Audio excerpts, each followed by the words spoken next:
A bribery scandal is rocking the Santa Clara County Sheriff's Department. KPIX5's Len Ramirez has new details on the indictments. Len? Well, so far, things have been very quiet here at the Sheriff's Department. Sheriff Lori Smith not saying anything publicly about this alleged scheme, which calls into question whether or not she was giving political favors in the form of issuing concealed weapons permits to big donations or big donors to her campaign.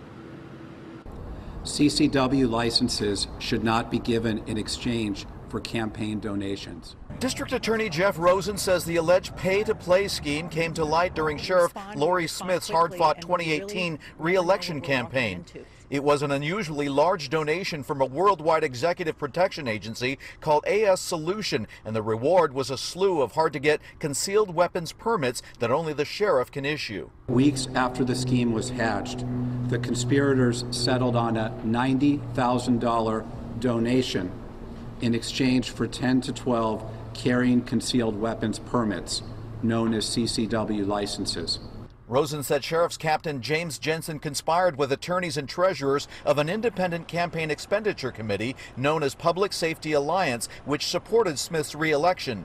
Investigators showed text messages between Jensen and AS Solution manager Martin Nielsen, allegedly to set up a meeting and a transfer of money with the quote, "all set for tomorrow." After submitting 7 CCW license applications to Sheriff's Captain James Jensen at a meeting, AS Solution manager Martin Nielsen donated $45,000.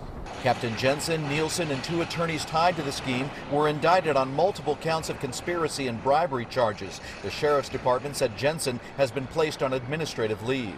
For me, it's a sad day in the Sheriff's Office. Retired Undersheriff John Hirakawa was defeated by Sheriff Smith in the election that year and wonders what role the money played. I know that they used a lot of that money towards social media, slamming me.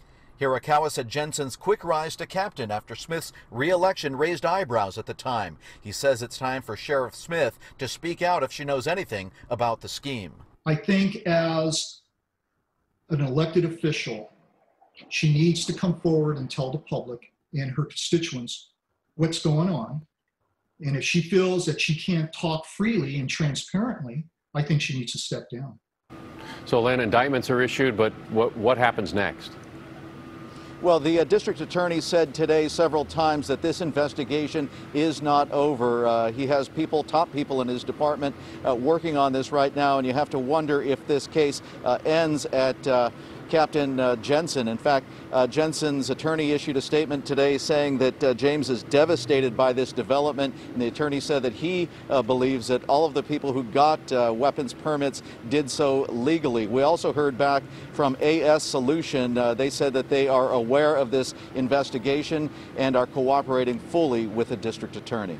And we'll wait to hear from the sheriff, too. All right, Len, thanks so much.